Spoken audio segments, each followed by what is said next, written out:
چې راوتم پرون مې د یو مشر بیان ولیدو، محترم دی، بیان مې ولیدو، وي ما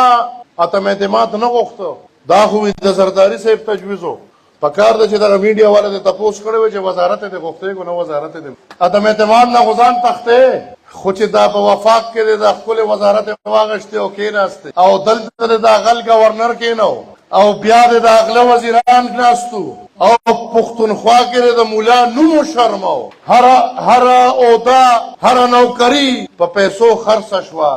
وزارت ته خوشاله وي، نن لګي ما د اعتماد نه غوښت. دا چې پکار د دې لار چل ورس قسم په خدای چې دې لار چل ورس ځکه چې دا غي خو بس د اسلام په نوم سیاست ته نه قام سره سکارشته نه حق سره سکارشته نه سمې سره کارشته نه بد سره کارشته، په خپل منځ در نه وټلی، په خپل فریضو در نه وټلی، په خپل او دس در نه وټلی، په خپل چاردام در نه وټلی، په خپل روزه په تاسو خرڅي چې کم زمنګ باندې فریضې دي. دا خلک دي بس چې سیب پرې حساب په هغه به ورکوي.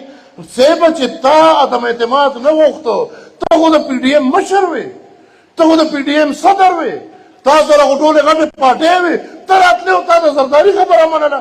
تا وزارتو پسې هر څه کول. تا چې دا 3 کاله میلیونمار چې اوښې وې خو وزارت یې نه وې، یعنې نور د مشرف ناراواله تر د نواز شریف وخت پورې تا سره وزارت وې، تا ته هېڅ مسله نه وه. دغه سړی هم ډېر دغه خو دې هم څه کمقل که نه چل یې نه ورته ګنې که ته هم یو دوه وزارت یې ورکړی وې ته پسې هم دې ولاړو چې اوس ریاست